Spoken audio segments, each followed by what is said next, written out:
if I can remember it, isn't there some benefit to having the government steal our money, which is what they do effectively? They'll hold a gun to our head and say, pay us 40% of your income or go to jail. They take this money and they give it mostly to government employees. Well, the government employees spend it. The marginal propensity to consume is pretty high. So the people who were robbed have to do something creative to get the money back. And isn't this creative activity the real wealth? Well, I take it that they would have to be still more creative if 98% were being spent by the government. No, the third part of your thing is just pure fallacy from beginning to end.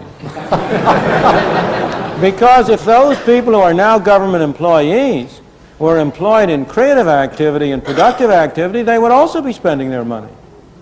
And we'd have a greater total around. All you're doing, let's suppose for a moment, take the extreme case, that 40% is being used just to have people sit around. The fact that they spend their money doesn't alter the situation. The only product there is what the 60% produce. And that 60% is divided among the 100%. If those 40% are also producing goods, then there are more goods to go around among everybody.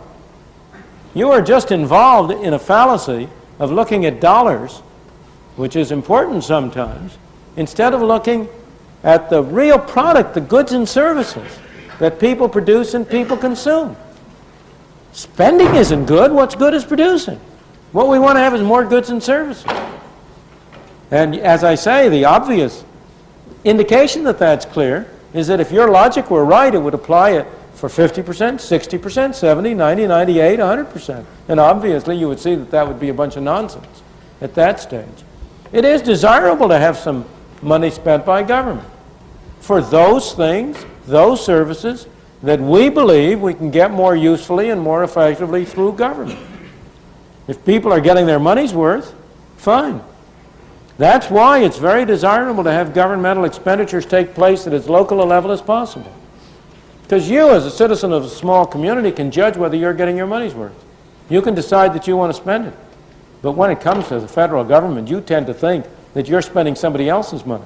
And you are in a way. But he's spending yours.